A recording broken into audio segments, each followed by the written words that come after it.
India gate के सामने police जिस लड़की को उठा रही थी वो कोई अपराधी नहीं थी, वो कोई दंगाई नहीं थी, वो कोई राजनेता या एक्टिविस्ट नहीं थी। ये एक साधारण सी लड़की थी जिसने नाबालिग उम्र में बलात्कार झेला था, जिसने अपने पिता को पुलिस हिरासत में मरते हुए देखा था, जिसने 7 साल अदालतों के चक्कर लगाए थे और दिल्ली में सरदरात में इंडिया गेट के बाहर बैठकर वो सिर्फ ये जानना चाहती थी कि क्या इंसाफ कभी पूरा होता है। लेकिन राजधानी के बीचों बीच कैमरों के सामने उसे ये सवाल पूछने से पहले उठा दिया गया। और जब ये उठाया गया तो 140 करोड़ भारतीयों के मन में सवाल आया कि क्या इस लड़की को उठाया जा रहा है या वो सवाल जो कहता है कि क्या भारत में वाकई में सभी नागरिकों के लिए समान कानून है। ये लड़की नारा नहीं लगा रही थी, ये लड़की हिंसा नहीं कर रही थी, इसके हाथ में कोई पत्थर नहीं था, बस एक तख्ती थी इंसाफ की मांग को लेकर। इस लड़की के साथ उसकी मां थी जिसने अपनी बेटी का बलात्कार देखा था, अपने पति की मौत को देखा था। लेकिन ऊपर से आदेश आया और जिस देश में बोलने की आजादी की बातें संसद से सड़क तक होती है, जिस दिल्ली में देश की राष्ट्रपति महिला है, जिस दिल्ली में मुख्यमंत्री महिला है, उसी देश में एक बलात्कार पीड़िता को राजधानी के खुले मैदान में खामोश करा दिया गया। और यह खामोशी ही उन्नाव केस की पूरी कहानी को अपने आप बयां कर देती है। यही खामोशी उन्नाव की घटना की सबसे बड़ी त्रासदी है, क्योंकि उन्नाव में जो कुछ अपराध हुआ था, अगर वो अपराध किसी मजदूर ने किया होता, किसी रिक्शे वाले ने किया होता, किसी खेत में काम करने वाले गुमनाम आदमी ने किया होता, तो शायद उन्नाव की कहानी यहां तक पहुंचती ही नहीं। शायद जिस दिन यह घटना हुई थी उसी दिन गिरफ्तारी हो जाती, उसी दिन शायद अपराधी को पकड़ के मीडिया के सामने लाकर वाहवाही बटोर दी जाती, शायद उसी दिन इस अपराधी के घर पर बुलडोजर चल जाता, शायद कहीं गाड़ी पलट जाती, या फिर शायद वो होता जो अतीक अशरफ के मामले में देश ने देखा। लेकिन यहां ऐसा कुछ भी नहीं हुआ। जानते क्यों? क्योंकि यहां अपराध नहीं देखा गया था, आरोपी का कद देखा गया था। आरोपी कोई गुमनाम आदमी नहीं था, आरोपी विधायक था, सत्ताधारी पार्टी का विधायक, सरकार का आदमी। इसलिए कानून ने इंतजार किया, पुलिस ने हिसाब लगाया और सिस्टम ने तय किया कि इंसाफ कब और कितनी देर से दिया जाएगा। और जब इंडिया गेट पर उस लड़की को उठते हुए देश ने देखा तो सवाल सिर्फ उसका नहीं रहा, सवाल फिर देश ने भी पूछा कि भारत में गुनाहों के लिए 2 अलग अलग सजाएं क्यों होती हैं। और यही उन्नाव केस है। उन्नाव की कहानी हम आपको बताएं पूरी, उससे पहले हमारी आपसे गुजारिश है कि हमारे व्हाट्सएप चैनल से और क्राइम बुक से जरूर जुड़िएगा, ताकि यह रिश्ता और प्रगाढ़ हो सके और अपनी आवाज को आपकी ताकत से हम और ज्यादा बुलंद कर सके। क्राइम बुक को हमने कोलैबोरेट कर रखा है, टाइटल में दे रखा है, और व्हाट्सएप चैनल का लिंक हमने डाल रखा है डिस्क्रिप्शन में, कमेंट सेक्शन में। अब शुरू से शुरू करते हैं। उन्नाव उत्तर प्रदेश का वो जिला जिसे लोग अक्सर नक्शे पर देखकर आगे बढ़ जाते हैं, लेकिन आज के दौर में उन्नाव सिर्फ एक जिला नहीं है। उन्नाव उस त्रासदी का नाम है जिसने देश को दिखाया कि यहां ताकत जो है कानून से बड़ी है, डर इंसाफ से तेज है।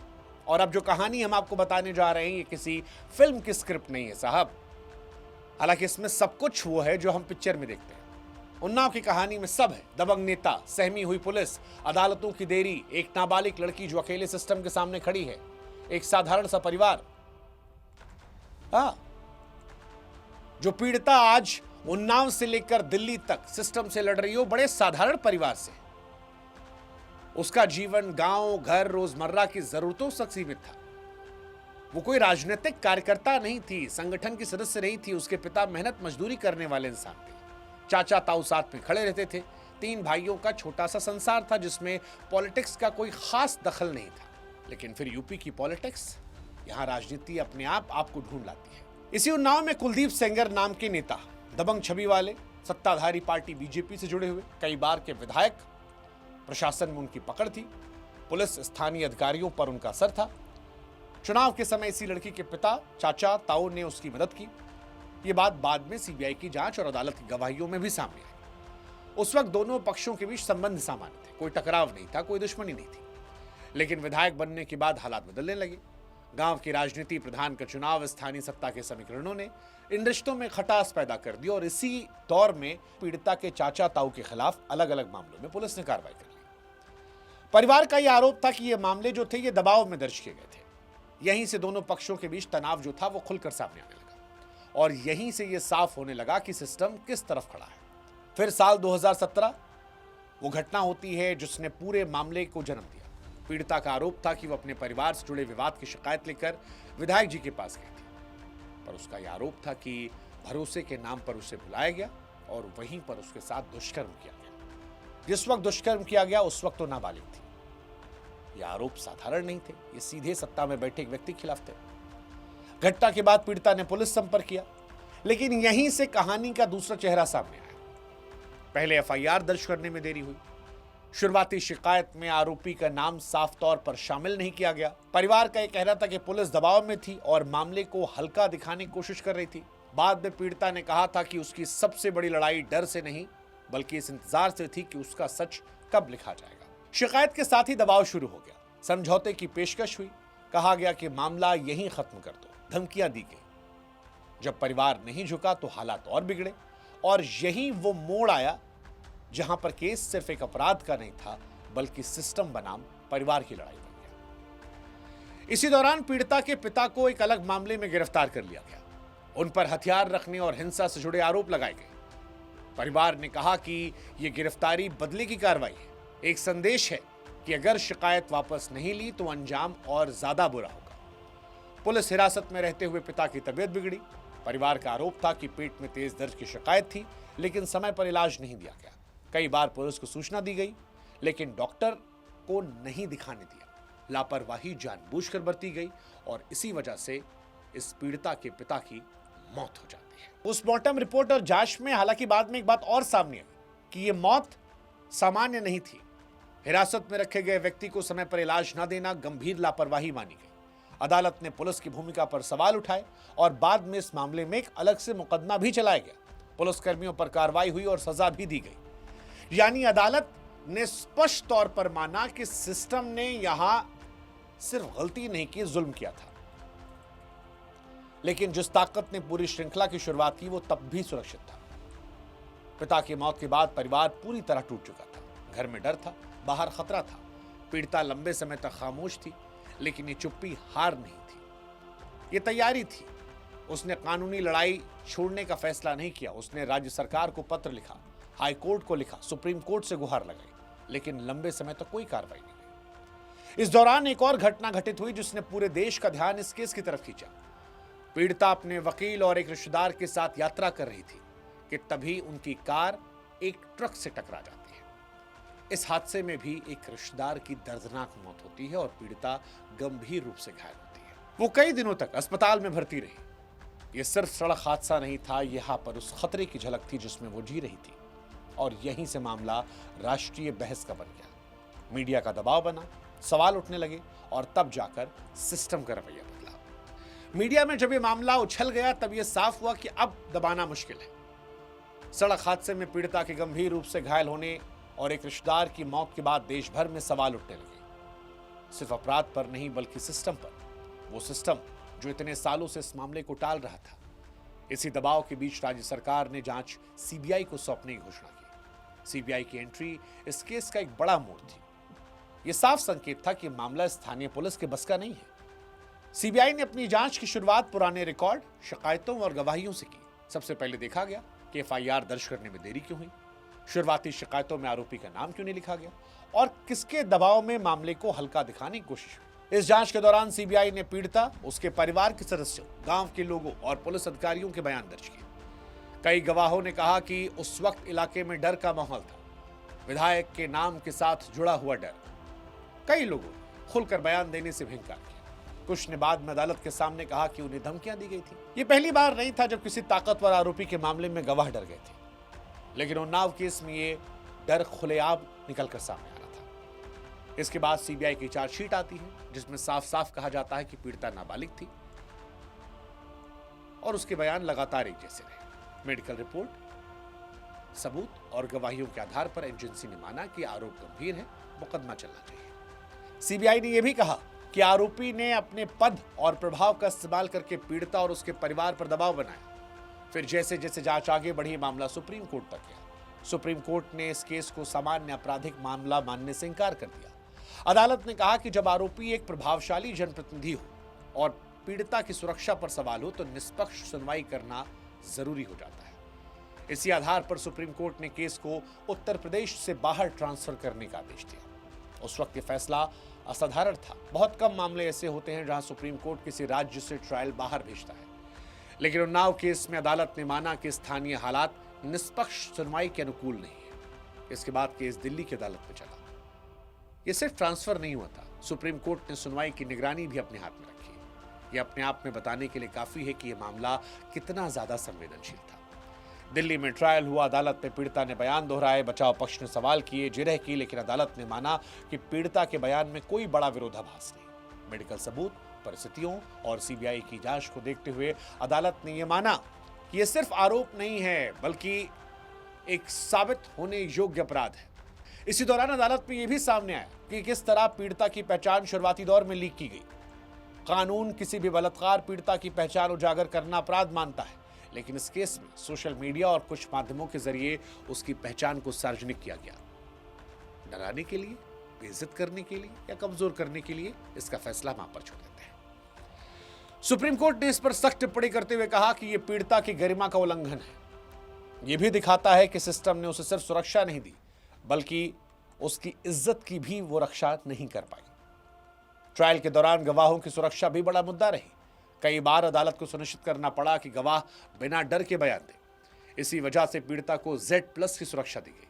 यह सामान्य नहीं है कि किसी आपराधिक मामले की पीड़िता को इतनी कड़ी सुरक्षा मिले। यह सुरक्षा इस बात का संकेत थी कि खतरा वास्तविक था, कोई कल्पना नहीं। इसी बीच पीड़िता के पिता की हिरासत में मौत का भी मामला चला।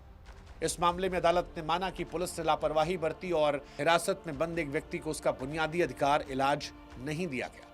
पुलिस कर्मियों को सजा दी गई। यह फैसला सिर्फ एक मौत पर नहीं था, उस संस्कृति पर था जहां हिरासत को सजा समझ लिया आता है। और ये सभी वो मामले थे जिसने उन्नाव केस को एक साधारण बलात्कार केस से कहीं आगे का बना दिया। यह अब कानून, पुलिस, राजनीति और न्याय व्यवस्था के टकराव का मामला बन चुका था। सुप्रीम कोर्ट की टिप्पणियां, सीबीआई की जांच और दिल्ली में चल रहा ट्रायल, ये सब मिलकर दिखा रहे थे कि सिस्टम की हर परत पर सवाल खड़े हो गए। इसी माहौल के बीच दिसंबर 2019 आया।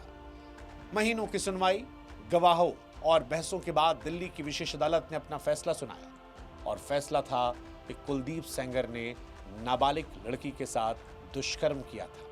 इस मामले में वो दोषी ठहराया गया और उम्र कैद की सजा सुनाई गई।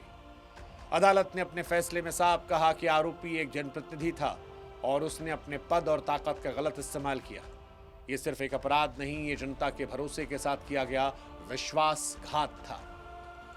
फैसले के दिन अदालत कक्ष में सन्नाटा था। पीड़िता के लिए राहत का पल था, लेकिन पूरी तरह सुकून नहीं। 7 साल की लड़ाई के बाद एक फैसला आया। हालांकि नुकसान की भरपाई का कोई फैसला नहीं हो सकता था। पिता जा चुका था, परिवार बिखर चुका था, लड़की की जिंदगी हमेशा के लिए बदल गई थी। उस वक्त लगा कि शायद इस बार सिस्टम रुका है, शायद इस बार ताकत के आगे कानून झुका नहीं है।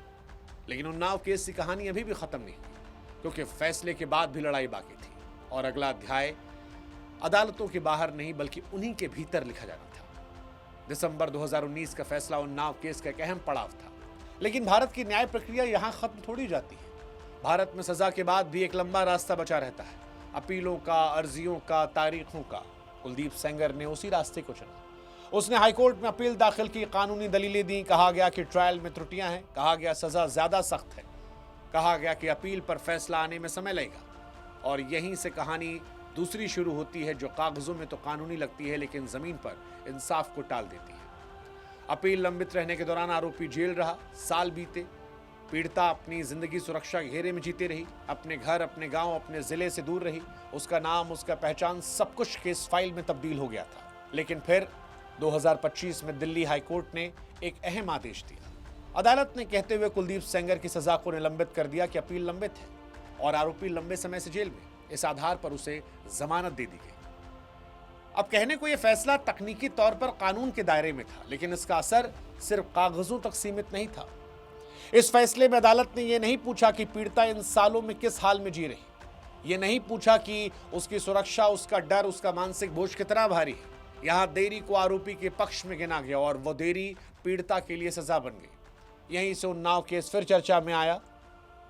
सवाल उठे कि क्या उम्र कैद की सजा पाने वाला दोषी सिर्फ इसलिए बाहर आ सकता है क्योंकि अपील पर फैसला देर से हुआ?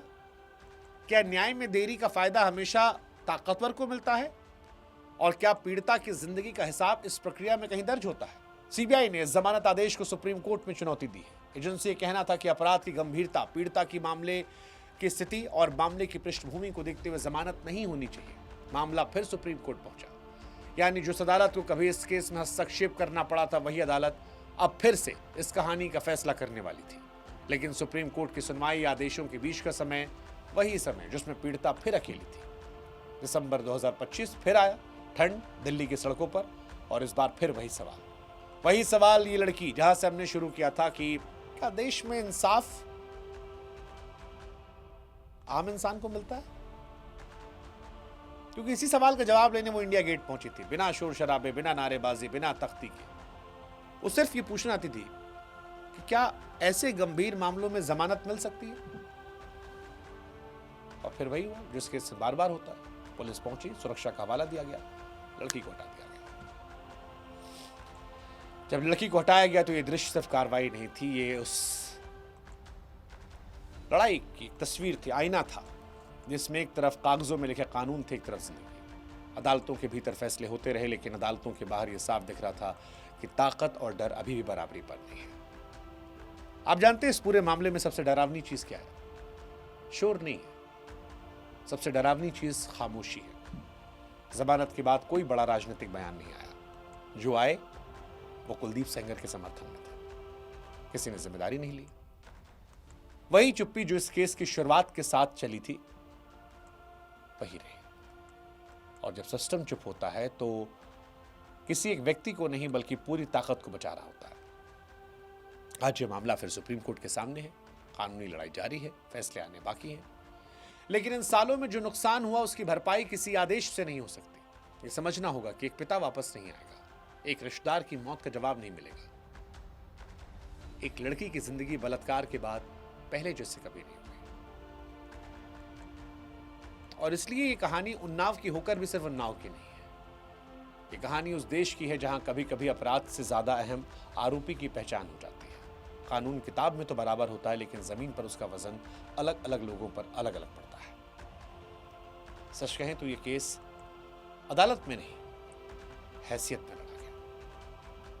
और इसीलिए जब लोग इंडिया गेट की उस तस्वीर को देखते हैं तो सवाल सिर्फ एक लड़की का नहीं, सवाल पूरे सिस्टम का होता है कि क्या इस देश में फैसले इंसाफ से तय होते हैं या उस रास्ते से जिस पर वो चल कर आते हैं।